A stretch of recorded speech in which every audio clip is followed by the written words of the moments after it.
On average, young boys first see porn at 8 years old. I was a producer. I was really successful, and it can be very lucrative. So I'm going through this lifestyle, and a tragic accident occurred. That night, I remember begging God, please take it back, and he didn't. I thought, you're going to turn your back on me, then I'm going to turn my back on you. How has that changed for you post-conversion? I realized that nobody's too far gone. Nobody. Welcome to Edify. We are all prodigal sons and daughters at some point in our lives, but some of us return home in a very dramatic and public way, and that is very true of my guest today.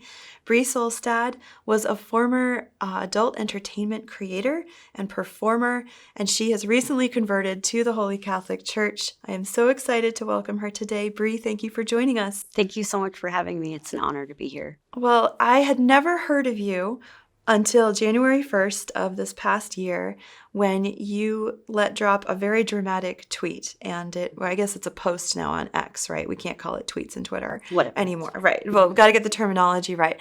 But you dropped this tweet and it read, I recently traveled around Europe and spent a great deal of time in Rome and Assisi. While in those two particular cities, I had what can only be described as a life-altering conversion.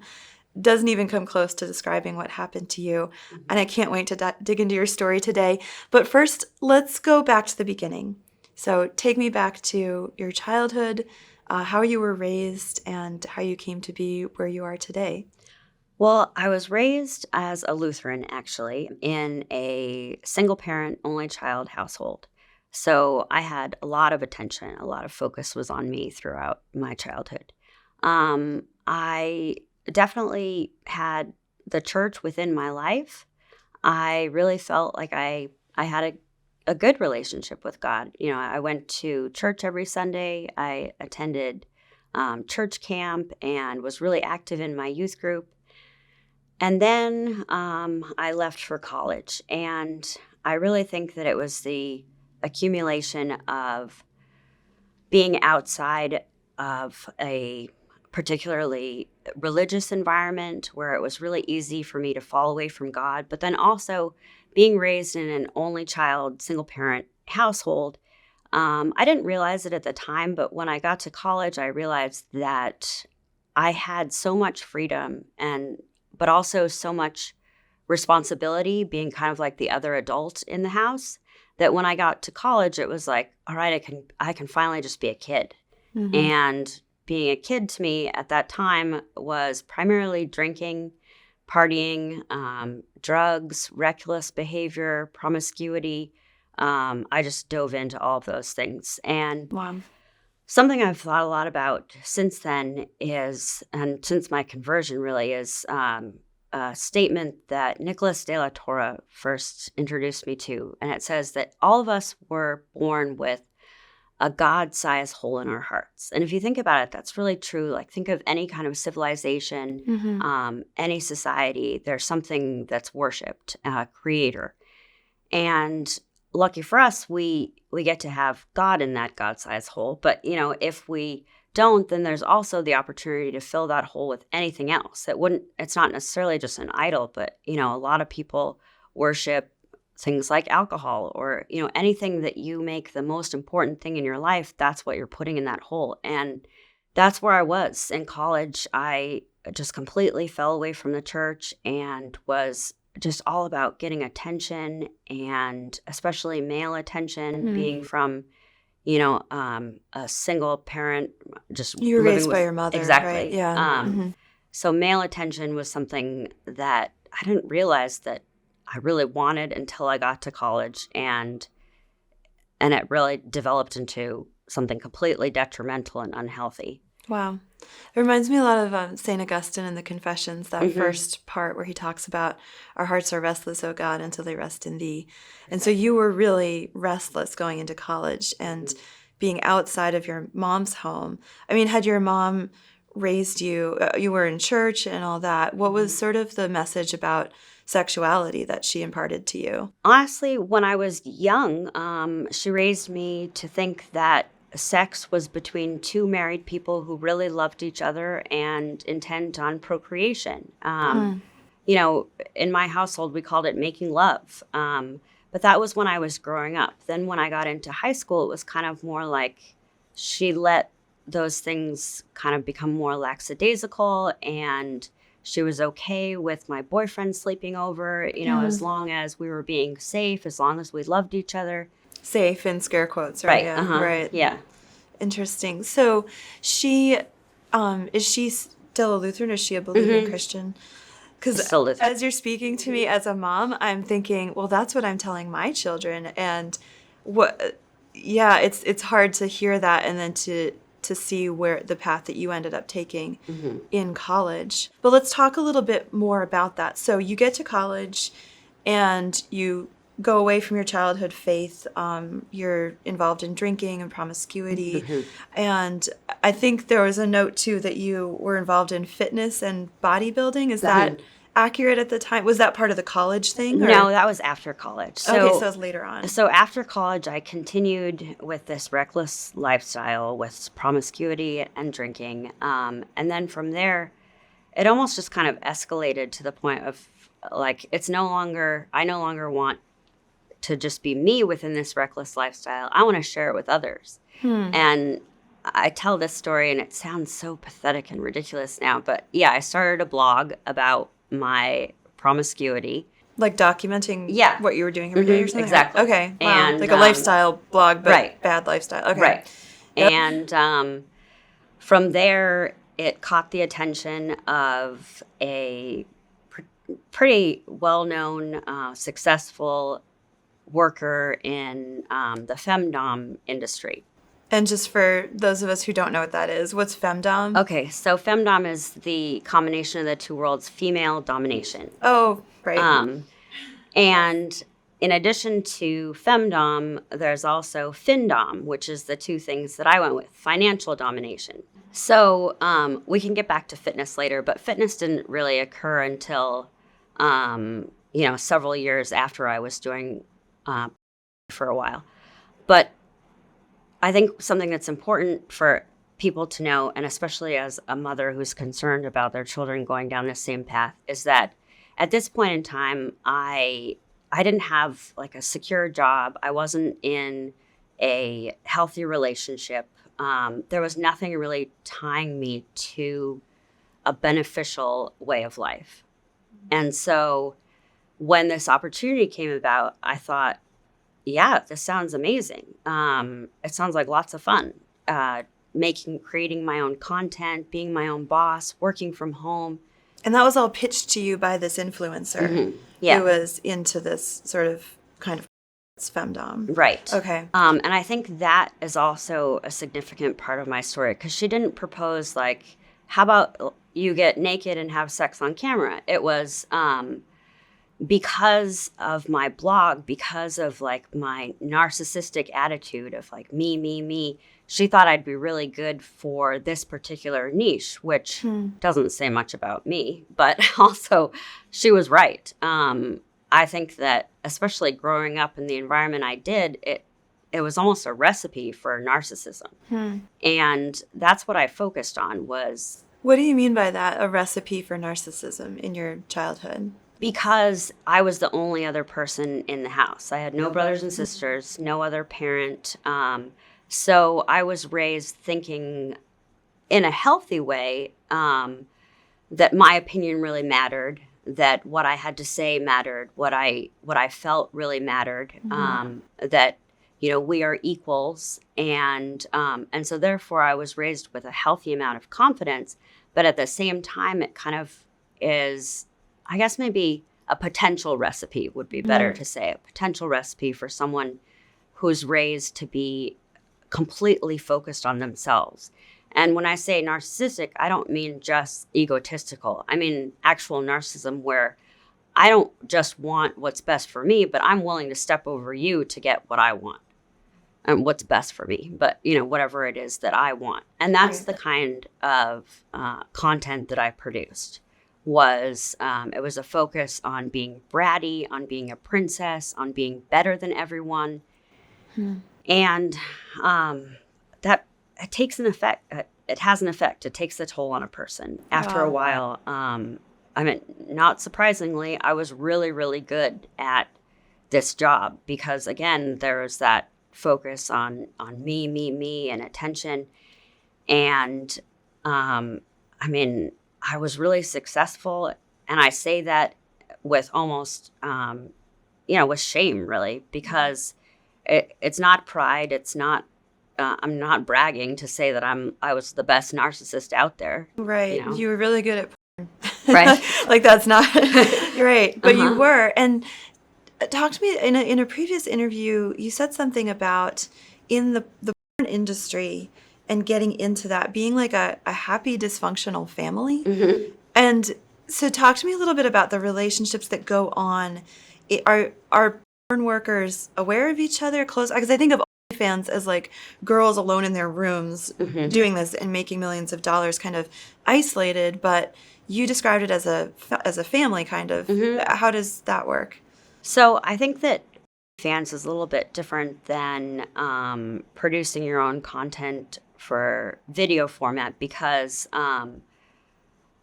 what I did and the women that I was friends with and who I would consider almost like my coworkers, we all sold on the same clip sites. Mm-hmm. And then these clip sites would host parties or usually right around like once a year in Vegas there's a national convention and we would all meet up there. And these clip sites would take us out to dinner or, Mm-hmm. take us out to the bar and Wine and dine. Exactly. Yeah. Mm-hmm. So just like any other industry, really, in a way. And so, yeah, the first year that I was invited to this conference, I was overjoyed. I was so proud of myself. Mm-hmm. And I really felt like almost like the long lost sister. I arrived at the restaurant and there's a whole group of women there who all are like cheering for me. And one of them says, "There she is. There's the new girl." And like, oh, I was on cloud 9.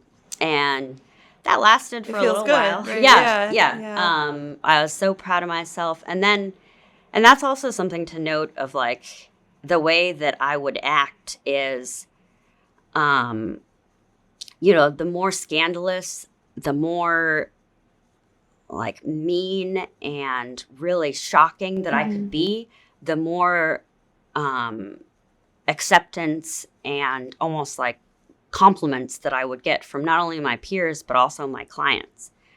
So, yeah, the first few years, I even dipped into, what I imagine a lot of young girls go through now with, they look at Instagram or they look at Twitter, X, whatever, any kind of social media platforms, TikTok, I guess, and, covet what these women have. And I even dipped into that within my first year in the industry of like looking at these women and the vacations that they take and like how they treat their clients and how much money they're making. And, ooh, I want to be like that. But it didn't really take that long. Like, I'm not in my 20s anymore, It didn't really take that long for me to neither. see. Yeah. All right. So we have that in common. Right. To see that, these are really damaged women who come from broken homes just like me. And it didn't take long to learn that you really can't trust anybody in this industry because they're really into backstabbing, talking behind your back. We're all narcissists at heart. So, I mean, you have to take that with a grain of salt. So it really only took maybe 3 years for me to kind of isolate myself from that dysfunctional, happy family. And I have 2 close friends who are still in the industry. And we've been close friends for a long time now, about like over 5 years. And both of them have reached out to me and said, that they support me, that they're proud of me, and that they don't judge me. For getting out. Yep. They don't judge you. I can't help but get goosebumps and smile really big for 2 reasons. Obviously, that's really sweet and nice. But then isn't that funny that the 2 porn stars are telling me that they don't judge me for converting to Catholicism? But it is really nice. And it was good to hear. And in all actuality, I was afraid of that. I was afraid that they, were either going to see themselves as being too shameful to interact with me, or maybe that they thought that I was too good for them or something like that. And so I immediately wrote back, thank you so much. Whatever questions you have, please ask me. And one of them is currently going to church. I'm trying to push her into Catholic Mass, but, one thing at a time. And the other one is really interested in my story. She was cradled Catholic and had some bad experiences, but slowly, but I'm going to tell, I'm telling her my story, and hopefully, something can come of that. Yeah, it's chilling to hear that it was like one influencer who kind of dragged you into this, but then you remember that the power of human relationships can work the other direction as well. Yeah. And you might be that lifeline out. In Yeah. fact, I am so confident that you are already the lifeline out for so many people, and that holiness is just as catching as vice, and that's great. So you're in the porn industry. You were in it for what? About 10 years. About 10 years total. Wow. So eventually you start feeling trapped, right? And there's sort of this reward system going on, because we talk a lot. In my job, I talk a lot about addiction. So men and women who are addicted to porn. But what you're describing to me is a similar reward system for those who are in the industry creating, right? That there's this reward and this feedback that like, oh, the client liked this, and so I'll do this more. Yep. Or I have to push it to a new extreme because it's dead to them now or something. It's that vicious reward cycle and addiction for the creator. Tell me a little bit about when you started to feel like, I'm hitting rock bottom here, I'm never going to get out. What was that feeling like? I would say that it wasn't nearly as claustrophobic or as emotional as it sounds, but it could have gotten that to that extent. And I'm sure, actually, I know firsthand that it is that way for many girls who have reached out to me. For me, I'm more the type of person to like just push things away. Like, I can't think about it today. I can't think. And that's where I was. Basically, once you've done this job for 10 years, you are used to a certain lifestyle. First of all, there's the money aspect. Yeah. And so you think to How yourself, much were you making? Just like, I have no context. So there were several days when I would make $100,000 a day. And we used to call it the 100K Club, hashtag 100K Club. Like, that is a lot. Wow. And, it's because of the niche that I was in. See, a lot of people, I think, still have the understanding of pornography as a DVD that you put in and you watch, two or more people engaging in an act of sexual behavior. But it's not like that anymore. I rarely did things on camera with other people. And when I did, I was the dominant. But primarily what I did and how I made money were through cam sessions. And so that's like a session on... It's live? Yeah, exactly, on camera. Yeah. So like Skype, like a Skype call or something like that. Or I would do POV videos and point of view videos. And so mainly what I was doing is I would humiliate these men for money. And they would pay you for that? Yes. It is something that seems difficult, like a difficult concept to grasp. But I actually read a lot of psychology books and did a lot of research just to become better at my job and understanding where these fetishes and where these kinks come from. And it really makes a lot of sense. A lot of it is happens during puberty. Like, there's something significant that's going on in your life during puberty, and then that just clicks and you make that association. Then a lot of it's also cultural. And one of the things that certain men really become aroused by is a woman demanding money of them. And so it can be very lucrative, but it can also, it does leave you sometimes, I think, with a sense of, I'm not sure this is moral. And, on one hand, they are paying for it. It's not like I'm forcing them to do this. But on the other hand, now looking back on it, I do really regret the things that I made them do. And there are certain men, especially, that I had a relationship with them Right. over years. Mhm. You know, we would meet on Skype once a week, and you can't help but to develop a relationship. And it wasn't just professional. You know, Yeah. we would talk about things, and that's another thing I think that young girls don't understand is if you want to be an content creator, you're not just snapping pictures and posting them. The way to be successful with that, you have to interact with these men, you know, and Build a relationship Yeah. with them that's not just sexual, but also so exchanging ideas. right. So it's going to be sexual much more in your face than you probably realize, but it's also going to be like they're going to ask things of you that you had no idea that you were going to do. You're going to be a mother. You're going to be, a therapist. You're going to be a doctor. Like they would come to me with these issues that are going on in their own home, in their own lives.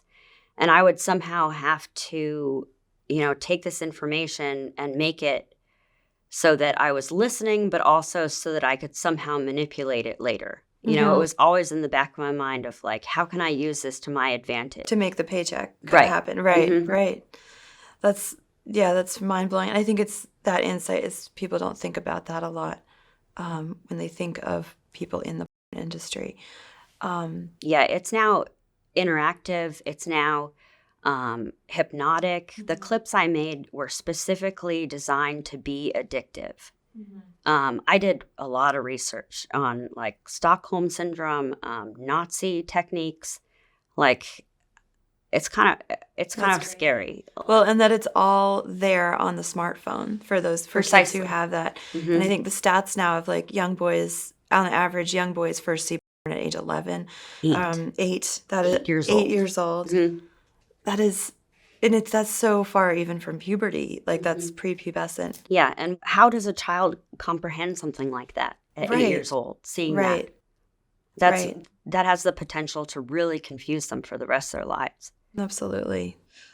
So let's look a little bit at the fitness aspect too, because to me, the bodybuilding, and this was bodybuilding, right? Like bodybuilding industry kind of. What were you involved in specifically? I used to explain it as almost it's a combination between bodybuilding and like a beauty pageant. So it was both men and women, but it wasn't like how much could you lift on stage. It was more like the beauty pageant style of you would come out in like very skimpy clothing. Well, you'd come out in a bikini and you would have, and you'd be judged based on your physique and based on muscle tone, based on symmetry and that sort of thing. I mainly got into this because my job was being on camera in skimpy clothing. And I really wanted to lose 10 pounds. And so I thought, well, how better to do that than actually going into a competition where people are going to be literally judging you on how you look in a bikini. And I thought, okay, that's the fire that I need under my butt to get into shape. Interesting. So this was at the same time that you're getting into the industry. Right. Mm-hmm. You're getting into this sort of fitness pageantry. It's sort of a backward, and beauty plays such a role in your conversion story. It's interesting that you were sort of engaged in like a gargoyle of beauty almost at that time. Is there a connection, do you think, between sort of the beauty pageant fitness world and the worlds? Is there a lot of crossover that you saw, or is it more just your story? Not that I know of, not a whole lot of crossover, but I'm not surprised if there was. It's just that I wouldn't know necessarily anybody who was doing photography who was at fitness shows. But it wouldn't surprise me if there was more crossover because, again, in these fitness type of shows that I would do, it was focus on me, and especially how I look, and it was all about my looks and all about, looking good. And I admit readily, I've always admitted that I got into shape and got into fitness just to look good. Being strong was just like a happy accident, along the way. Right. And they go together. And then healthy is never really even, played a part in that. And I think in that way, it's somewhat similar to producing pornography. And the two really go well together because, the more that you work on your fitness, the better you're going to look. The better you're going to look, the more clients you're going to get initially. So it worked out really well. But also, it just kind of exacerbated that feeling of, egocentric and me-centered life. How do you think, because you're a very beautiful woman, it's Oh, not thank like you. you got Catholic and got ugly or something. So like, has that changed for you post conversion? So, this lifestyle that's very focused on appearance and beauty and physical, a certain way of looking and carrying yourself. How is that different now? It's way different. And I second guess everything I wear. Like, I must have tried on 20 different outfits today just for this interview. And it's like, no, that's too tight. No, that doesn't cover enough. No, that, and it's really, I don't think it's a bad thing necessarily. I think that it's actually almost kind of charming, like that these thoughts are in my head of like what is appropriate to wear. And not just to interviews. Like the other day, I text messaged one of my new Catholic friends, and I said, okay, serious question, because knowing her and knowing me, she'd probably think I was joking. But no, I'm honest. Like, can I still wear booty shorts to the gym, even though I'm Catholic? And because I'm not sure. And I don't wear, booty shorts because, like, I'm trying to get attention or anything like that. Yeah. It's Comfortable. just because, exactly. Yeah, right, and it's because yeah. it's hot. So I want to wear as little clothing as possible. But I'm also concerned that maybe I shouldn't be wearing as little clothing as possible, She said it was okay as long as I didn't show any cheeks. So so I'm going to go with that. But yeah. And just to put you at ease, these are debates among Catholic women who've been Catholic their whole life. Or the homeschooling moms have these debates. Can my daughter wear this? Can we wear that? And yeah, it's a constant thing in my head too. Okay, good. But yeah, that's really interesting. And I think it is really neat how beauty played such, right, Dostoevsky, like beauty will save the world. And it saved you in a way. And God is the true, the good, the beautiful. And he really used that beautiful aspect. Yeah. And you're beautiful. Thank you. And he continues to draw that out. Yeah, I think some people feel like, oh, I became Catholic, or I'm turning away from a life of sin and I need to chop all my hair off. Or there's the story of the saints who would disfigure themselves so they couldn't get married, and that doesn't have to be the way. Right. But, yeah. It's funny that you mentioned that also, because something that I only think about every now and then, because it wasn't really all that significant at the time, but I remember after my first confession, I remember going to the bathroom and thinking how pretty I looked. Mm-hmm. And it was weird because despite being raised as a potential narcissist and having all of these, different paths and different things, just reassuring that and bringing that up, I don't really look at myself in the mirror that much. But it was weird because I was washing my hands and I looked up and I thought, oh, your face looks really pretty. That's so beautiful. And I think it was because of Yeah. the confession, because I felt new, new skin, a new kind of beauty, an inner kind of beauty. Maybe you could see yourself for the first time. Maybe. In a way. You could see yourself. Yeah, I'm still not. Pretty. I still need to unpack that more, but I think it's significant to bring up, especially when you're talking about beauty and how beautiful that was, even. So let's move to the conversion. So you're in this industry, you're in this place, and God is pursuing you as he is pursuing all of us at every moment. What's the twitch upon the thread? What starts to tug at your heart? And how do you get from there to where you are today? Okay, so I'm just going along in my life thinking everything. A lot of people, I've done interviews previously where people will ask well, did anybody suggest to you that this was bad? Were there any nagging voices? No. None of that. There were none. No. That's astonishing. Yeah. Is it though? Because think of if you live this day in and day out and you're working from home, you're completely isolated. You have two friends who are just text phone friends or texting friends from the phone, and and you don't really know anything else. And you're living this day in and day out, and everything you're consuming is either, the things I'm reading are to help me with my job. So, and then I think of the rest of society where everybody else is, looking to see what they can get, and they're focused on their jobs. That I'm just like everybody else. But so I'm going through this lifestyle, and really my conversion began with a horrendous tragedy. About 3 years ago, something happened to me that really I believe is the worst thing that's going to ever happen to me in my life. And it was honestly just a tragic accident. And so from there,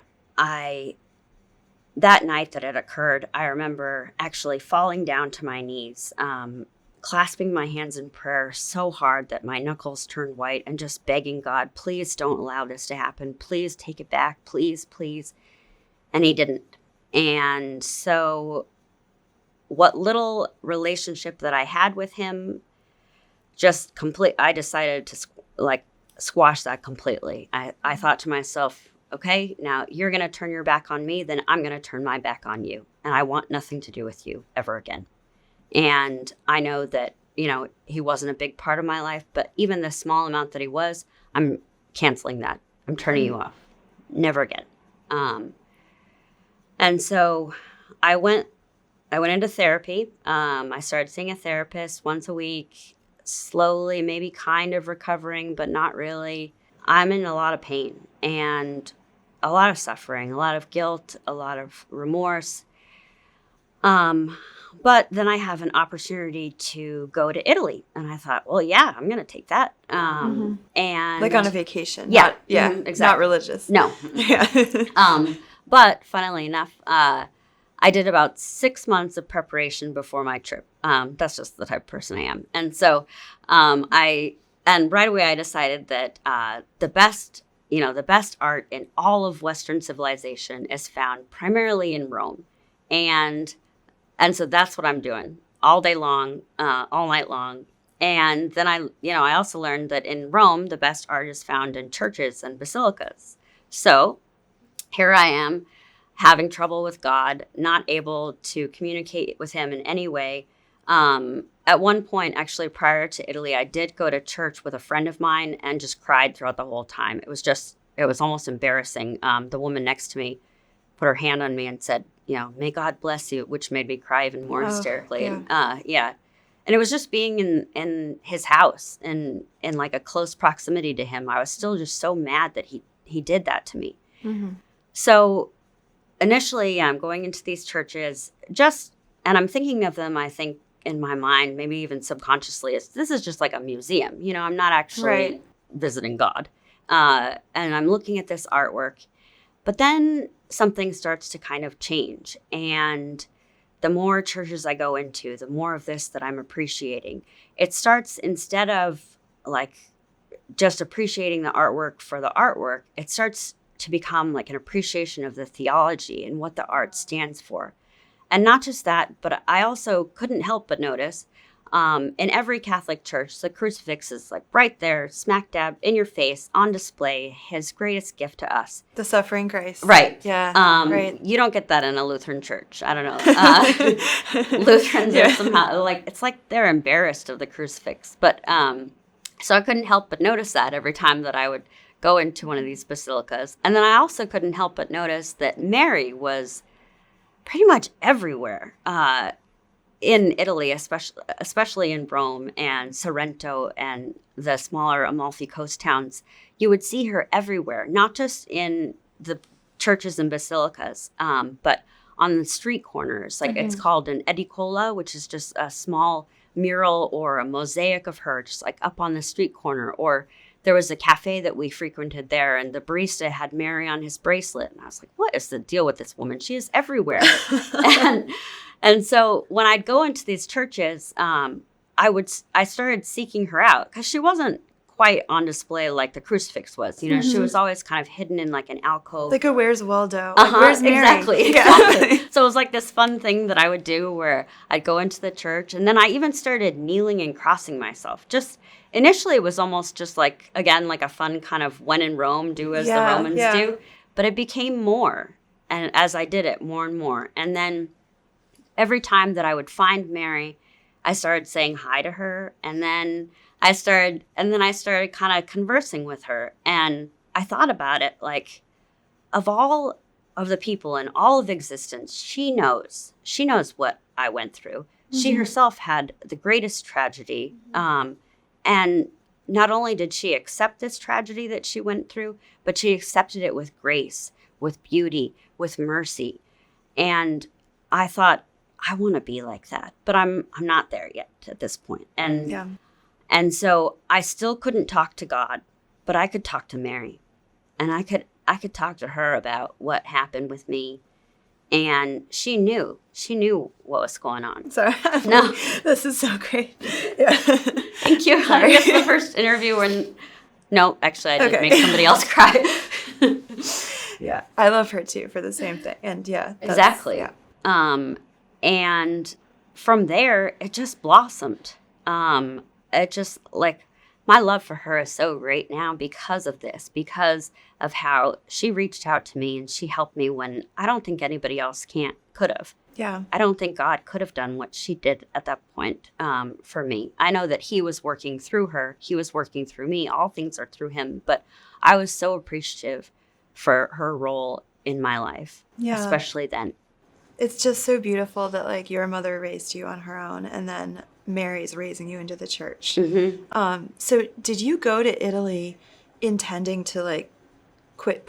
Oh, no, not. So you had intended to go to Italy and come back and just keep doing what you were doing. But instead you go to Italy and you start talking to the Blessed Mother. And at this point, it has nothing to do with my pornography past. I'm really just upset and in grief still because of the tragedy that occurred.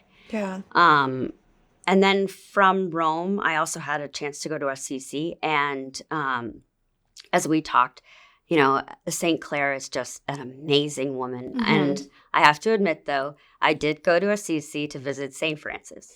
And he was the intent, but, you go to Assisi for St. Francis, stay for St. Clare.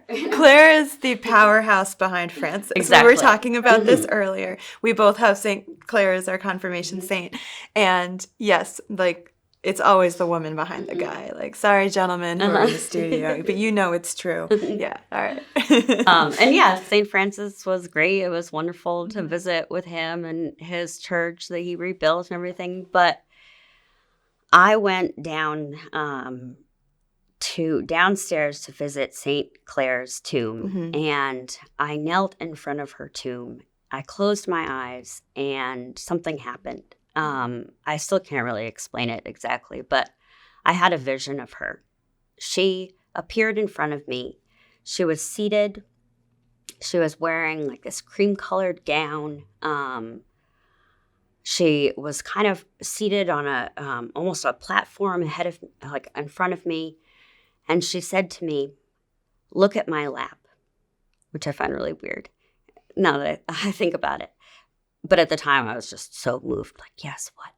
Look at my lap, she said. And she did one of these. Look at my lap. Look at how soft my forearms are. You can put her here. Meaning my tragedy. I heard her voice clear as day. You can put her here. I'll take her for you. And I'll take her and I'll help you with this. She offered, she could see how much I was struggling, and she offered to take my struggles and my pain and give it up to God, and also to take it off of just my shoulders. And it meant so much to me. I have people in my life who, apologized for what happened or said, I can't, but just for her, not even an introduction, just look at my forearms. Like, this is a safe place. Yeah. And I can help you. And I remember leaving her tomb and just being able to breathe a little bit easier. Being able to kind of raise my head a little bit higher. And that was the first step, I think, for my conversion, definitely.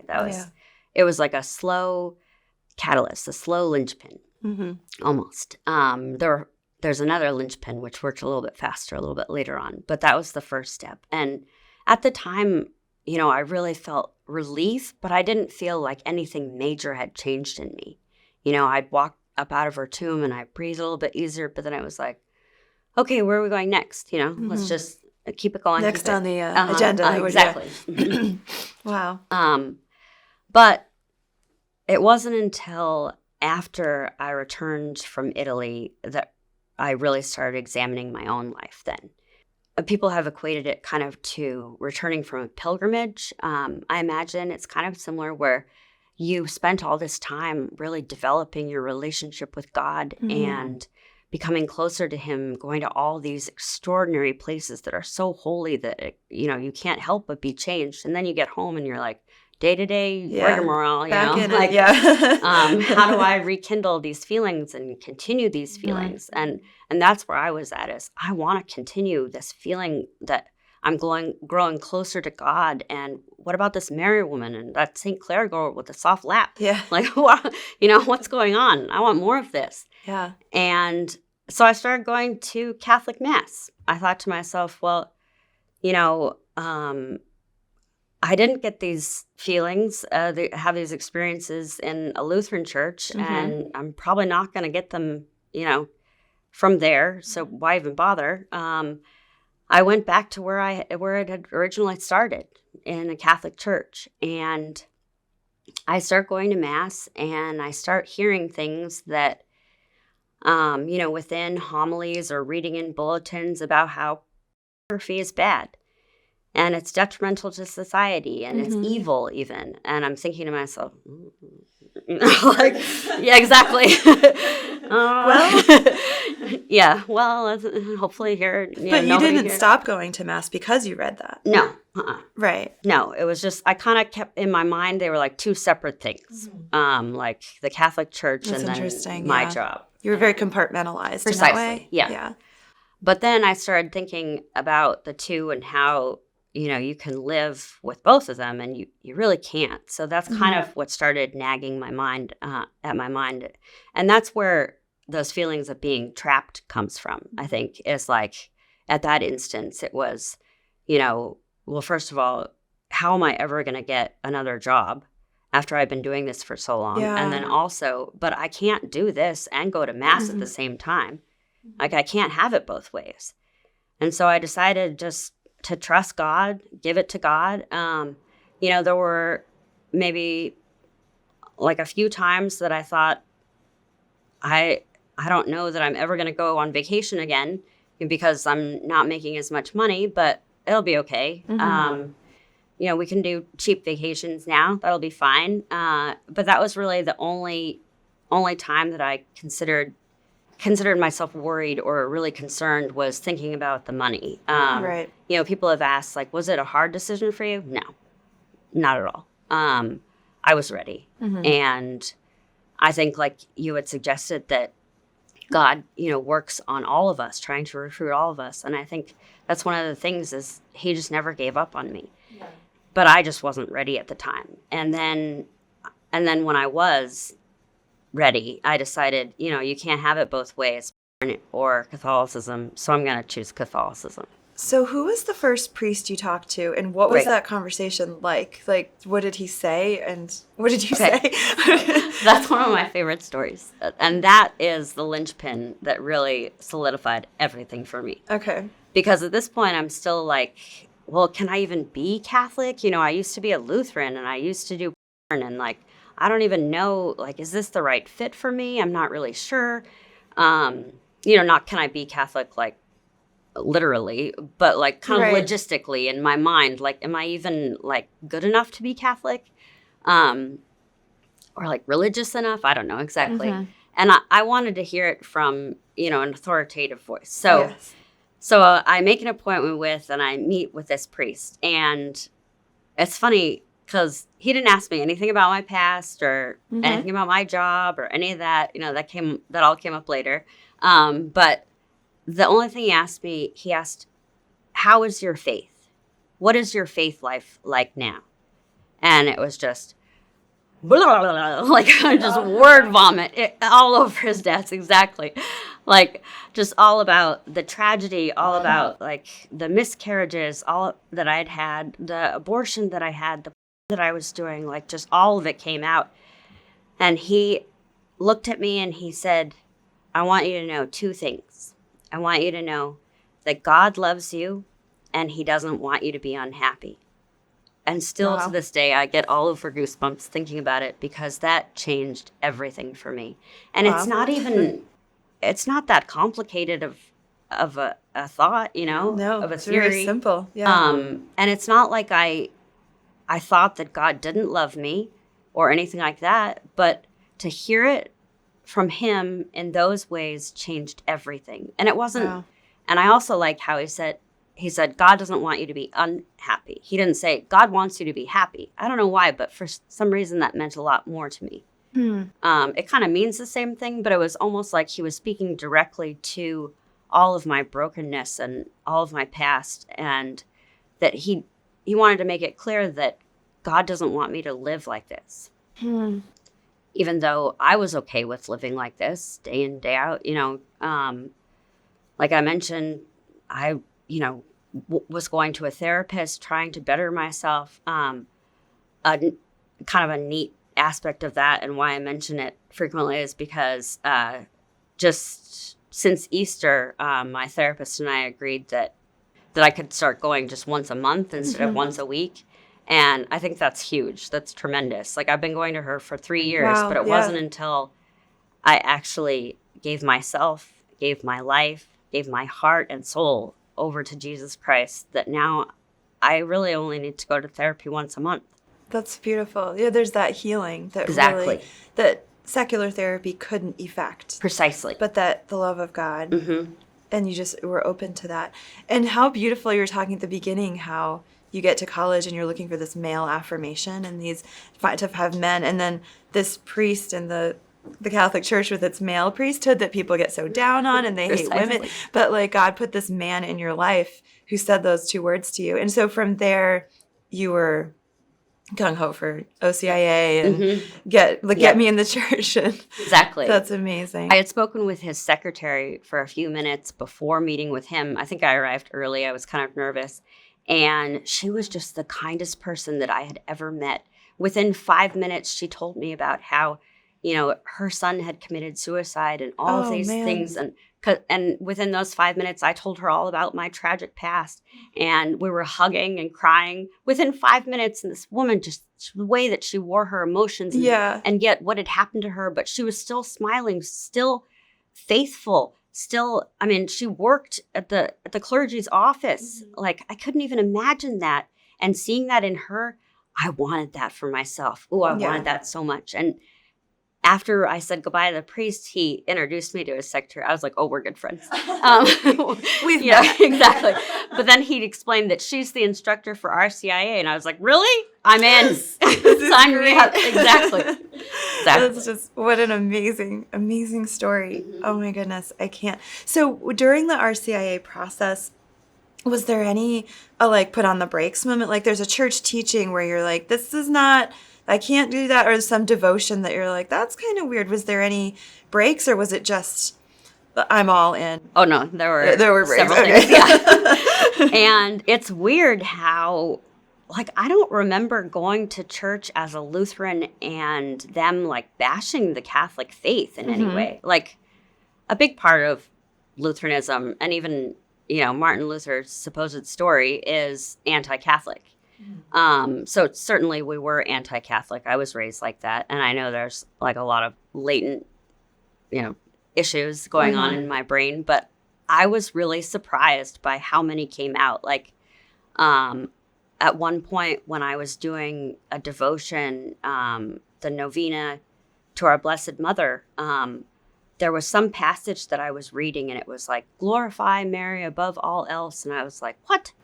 Whoa, yeah, Mary worship. Exactly, exactly. And I was like, wait a minute, pump the brakes. What is this? I don't agree with this. I don't understand this. And I became kind of hysterical, actually. I don't know where it came from. It was like an emotional thing. Yeah. Okay. I started crying and just, I don't know that I could do this. I don't understand this. Nobody warned me about this. And you actually told me the opposite, that you don't worship Mary, and here it is, And then, thankfully, somebody reached out to me who I had told him about this kind of break because it was a novena. And it was on day like 6 or something where this came out of nowhere. Yeah. And he explained to me that this happens a lot, actually, when people are consecrating themselves to Mary, because just imagine, what would Satan like the least? Right.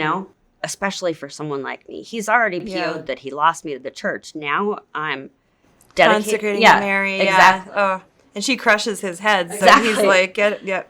And I'm think about freak her out. Precisely. I think about that a lot, actually, of like my actions and how do they make Satan react.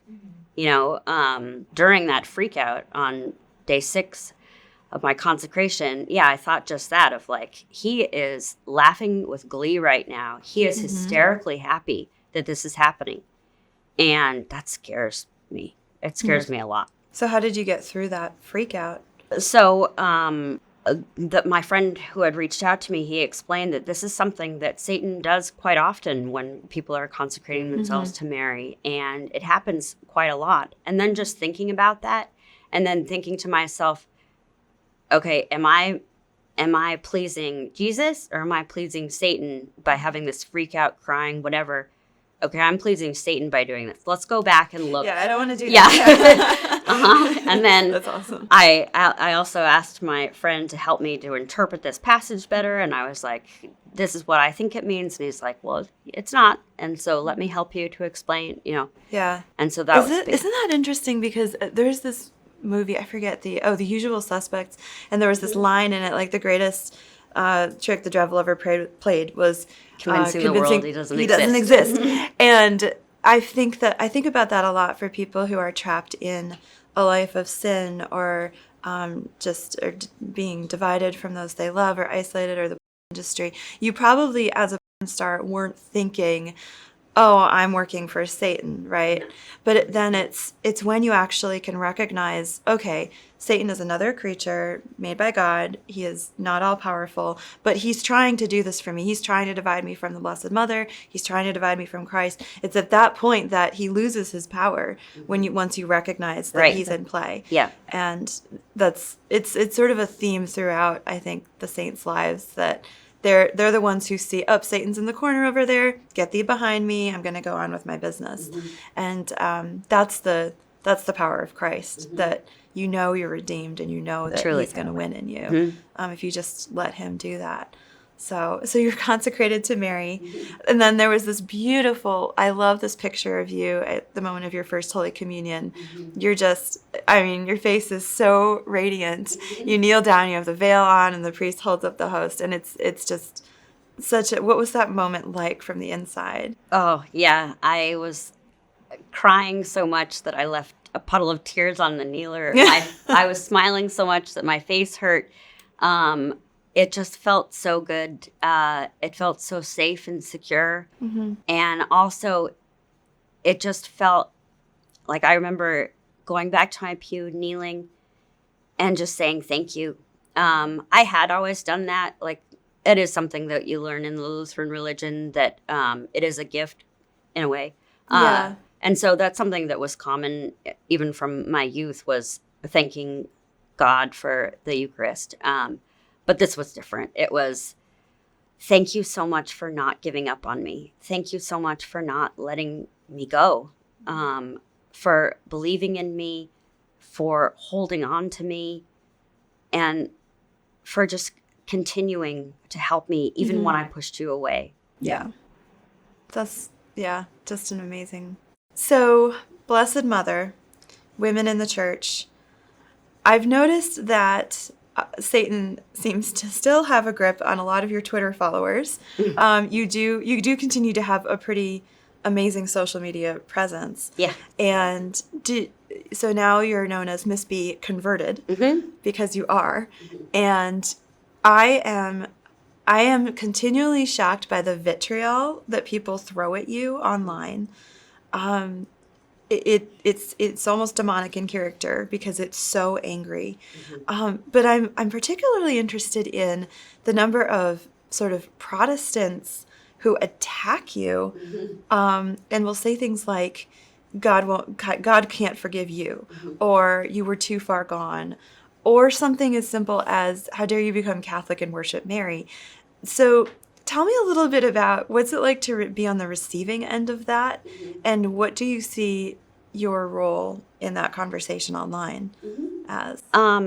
It doesn't really surprise me in all actuality, just because I've been on social media for so long that, and I've also been under attack for so long, you know, like even a producer who hasn't converted is still going to be called names and that sort of thing. So it's not anything new to me necessarily. And the Protestant thing is kind of funny. I just think that it's a great opportunity to interact with people who were in the same position I was in. And I also feel like it's kind of, in a way, my responsibility to stand up for Mary. She did so much for me. The least I could do is be her defender in these minor instances. But I'll tell you something that maybe might help you or others with those sort of comments. There's several things that I think about that I would have never thought about in my former life. It kind of goes without saying, but I still want to say it, that I used to rejoice when people would try to attack me because I was so good at ripping people apart. And I delighted in it in a way. It was part of my character of being so mean and just, hit you right where it hurts. So how I do things differently now is when I receive hurtful or offensive tweets about me, especially the people who say that I can't be saved or I was too far gone. Well, to those people, I don't mean to be rude, but I don't answer to you. Right. I have such a great and healthy, wonderful relationship with our Father now, with Jesus, with Mary, with the Holy Spirit, that we're tight. I'm solid, and so I'm sorry that you feel that way, but that's just not how it is. I have been saved. Nobody's too far gone. Nobody. And but another thing I think about, especially with people who are insulting, is there's the phrase hurt people. So a lot of times people they're envious for the faith that I have. Maybe they've had a bad experience with the Catholic Church before, and that's where they're coming from. I don't know what their background is. And I love being the type of person now who stops and thinks about an individual, not just like an avatar on Twitter. That is a real person talking to me, and they're probably hurting. They're probably in pain themselves. And then I also, it may sound kind of shocking, but I also feel like these are the consequences for my actions. I did those things. I was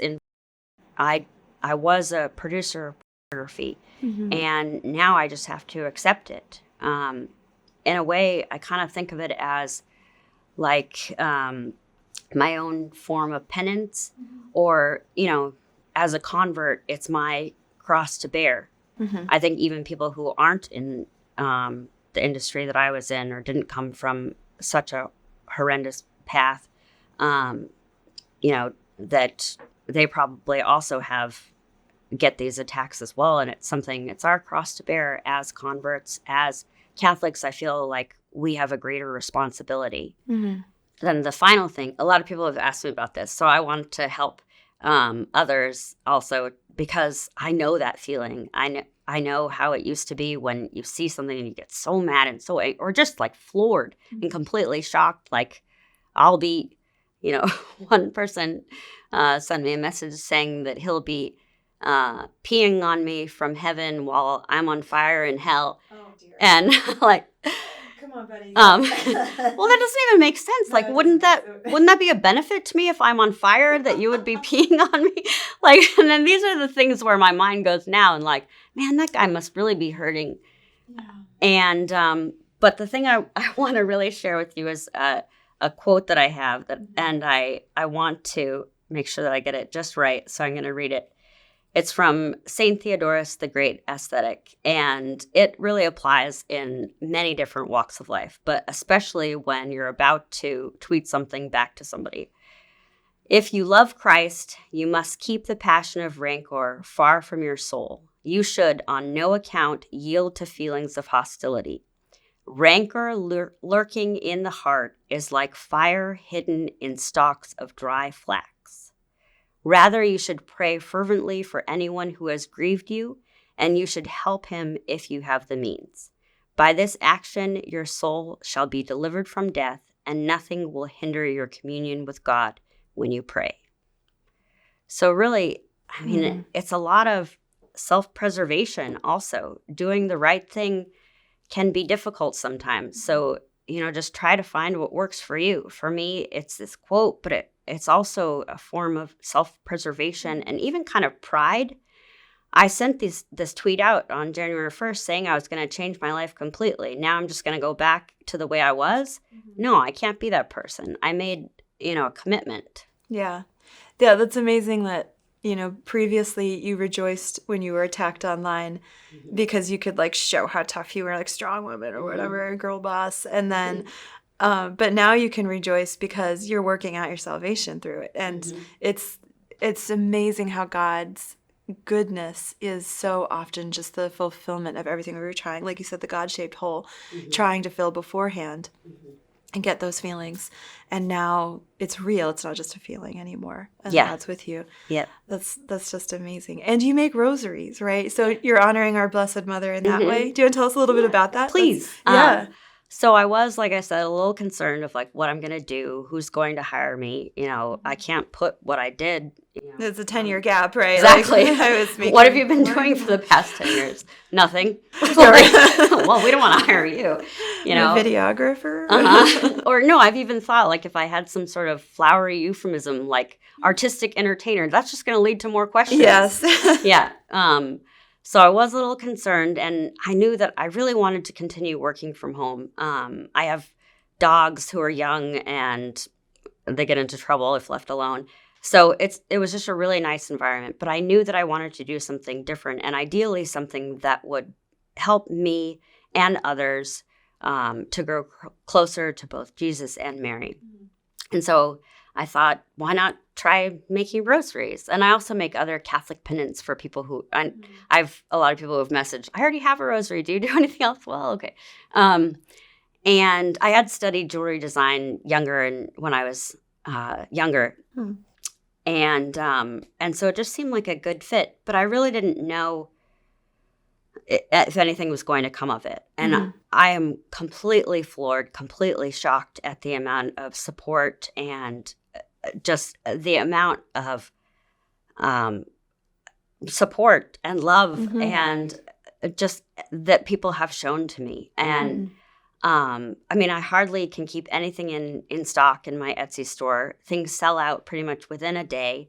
I'm now 3 months behind on my, if you want a custom rosary, it's going to be about 3 months because I have so many orders that I'm working on. I'm not complaining by any means.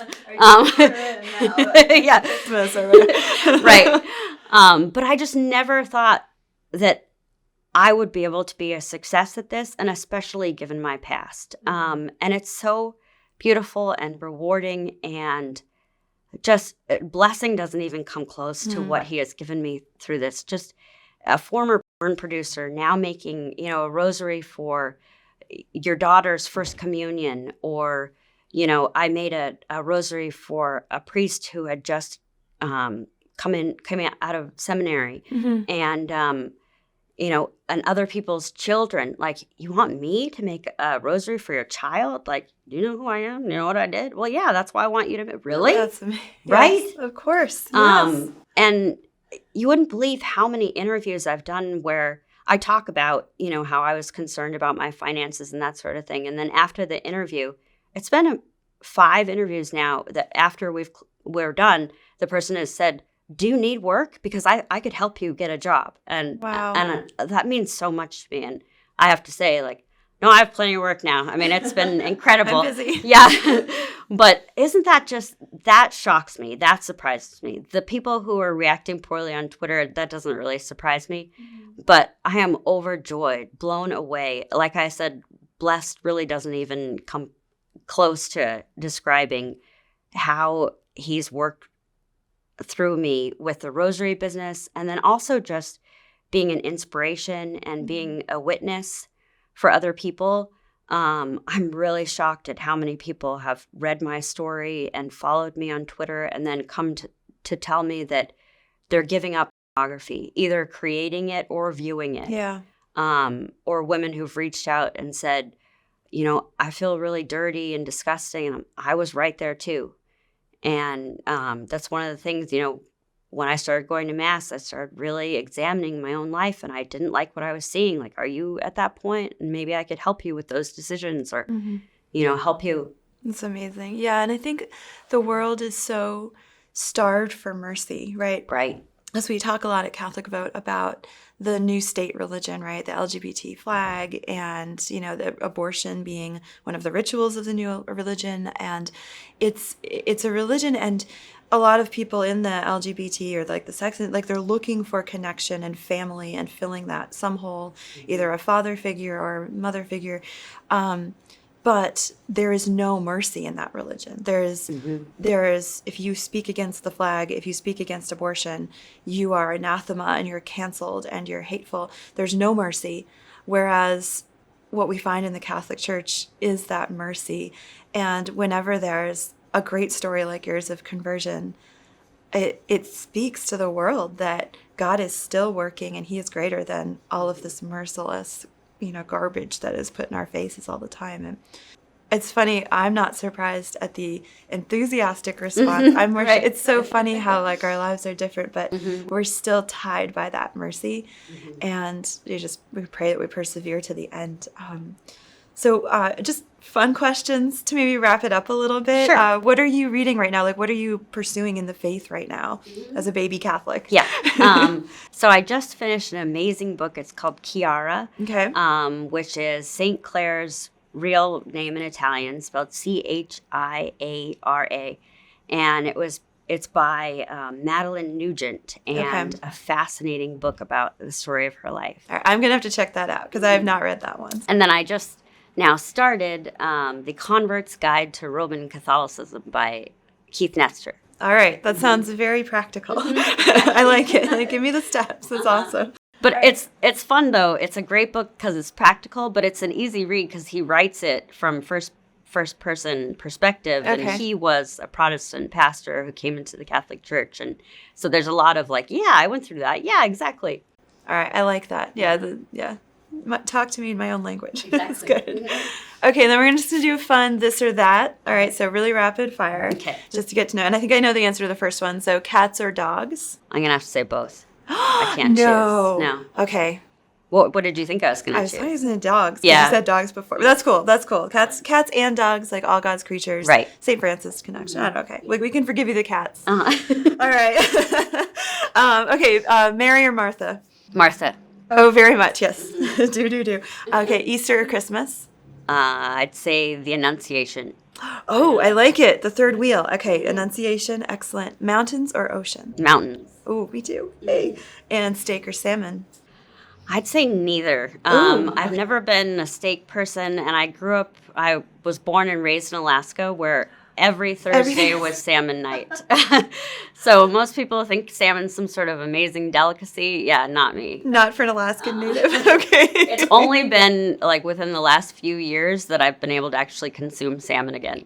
Interesting. All right. So if you were going out for like an ethnic meal, what would you pick? Carbs. Carbs, yes. Gluten. So you're pro-gluten. Yes, exactly. I like it. Yeah, I think the guy behind the camera is pro-gluten too. Am I right? Yeah. Okay, totally. Yeah, we're very pro-gluten here. No offense to any listeners who don't like gluten, but it's just our thing. All right. Well, thank you so much for sharing all this with us. This has been an amazing conversation, and I pray that God will continue to work in your life. Please stay in touch, and we look forward to seeing what he does with you. Yes. Please pray for me. I'll be praying for you. Thank you. All right.